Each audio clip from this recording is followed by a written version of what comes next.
तुम्हें कोई अंदाजा नहीं है कि रोज कितने मर्द अपनी मैस्कुलिनिटी को तबाह कर रहे हैं, सिर्फ इसीलिए क्योंकि वो हर जगह वैलिडेशन की भीख मांगते हैं। वो सोचते हैं कि अच्छी बॉडी, पैसा या स्टाइल उन्हें अट्रैक्टिव बना देगा, पर वो एक सबसे जरूरी चीज मिस कर रहे हैं, इमोशनल कंट्रोल। ये सिर्फ लुक्स की नहीं, वाइब की बात है। एक ऐसी वाइब जो औरत को तुम्हारी आंखों में नहीं, तुम्हारे कंट्रोल में दिखती है। क्यों इमोशनल कंट्रोल सबसे रेयर और पावरफुल मैस्कुलिन ट्रेट है? आज की दुनिया में हर कोई ट्रिगर होता है। एक टेक्स्ट सीन नहीं हुआ तो बेचैनी, थोड़ा डिसरिस्पेक्ट मिला तो गुस्सा, किसी ने नजरअंदाज किया तो बेचैन होकर क्लैरिटी मांगने लगे।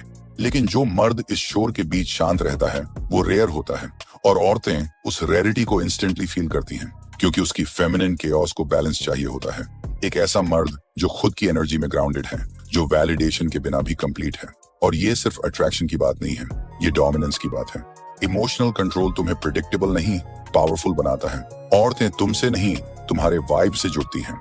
औरत जब तुम्हें टेस्ट करती है, जानबूझकर देरी करती है, मिक्स्ड सिग्नल्स देती है, वो दरअसल देख रही होती है कि क्या तुम इमोशनल स्टेबिलिटी के लायक हो या नहीं। उसे ऐसा मर्द चाहिए जो उसकी मूड स्विंग से हिल न जाए, बल्कि उसे कंटेन कर सके। पर एवरेज मर्द वहीं फेल हो जाता है। वो बहस करने लगता है या फिर नीडी बन जाता है। लेकिन जो मर्द काम रहता है, सेंटर्ड रहता है, वो उसके लिए सिर्फ अट्रैक्टिव नहीं बनता, लीडर लगता है। अगर इमोशनल कंट्रोल इतना जरूरी है तो इसे जिया कैसे जाए? ये वो सटल मैस्कुलिन हैबिट्स हैं जो तुम्हें रिएक्टिव लड़के से एक सेंटर्ड पुरुष बनाती हैं। ये आदतें तुम्हें वैलिडेशन की भीख मांगने वाले से उस आदमी में बदलती हैं जिसकी प्रेजेंस ही जवाब बन जाती है। पहली हैबिट, इमोशनल मर्द तुरंत एक्सप्लोर करता है। वो खुद को रुकना सिखा चुका होता है। उसे पता है हर स्टिमुलस पर इमीडिएट रिएक्शन कमजोरी दिखाता है, इसीलिए वो रिएक्ट नहीं करता, वो रिस्पॉन्ड करता है। और ये कामनेस ही उस आदमी की सिग्नेचर बन जाती है। दूसरी हैबिट, पावरफुल मर्द का पोस्चर रिलैक्स्ड होता है, ब्रीदिंग स्लो होती है और आंखें इधर उधर नहीं भागती। एक स्त्री जब इस बॉडी लैंग्वेज को देखती है तो वह उस मर्द में सेफ्टी और डोमिनेंस दोनों महसूस करती है। औरतें वर्ड से नहीं, प्रेजेंस से अट्रैक्ट होती हैं। तीसरी हैबिट, औरतें चाहती हैं कि तुम उनकी तरफ नेचुरली अट्रैक्ट हो, पर डेस्परेशन उन्हें इंस्टेंटली टर्न ऑफ कर देता है। जब तुम ज्यादा एक्सप्लेन करने लगते हो, बार बार मैसेज करते हो या अपने स्टैंडर्ड्स गिरा देते हो, तो तुम अपना फ्रेम खो देते हो।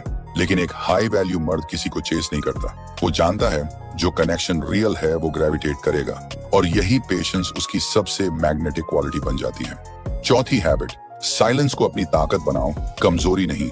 वीक मर्द हर ऑकवर्ड पॉज में बोलने लगता है। वो खुद को जस्टिफाई करता है, क्लैरिटी मांगता है और वैलिडेट करवाने की कोशिश करता है। जब तुम कम बोलते हो तो तुम्हारे वर्ड्स का वजन बढ़ जाता है, और औरतें उस मर्द को भूल नहीं पाती जिसकी चुप्पी में भी मीनिंग होता है।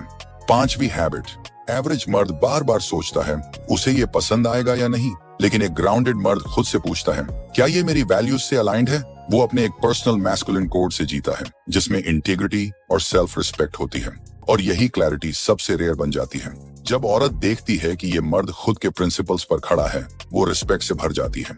अब ये सवाल तुमसे है, क्या तुम वही मर्द रहोगे जो रिएक्ट करता है, चेस करता है, या वो बनोगे जो खामोशी से लीड करता है? कमेंट करो।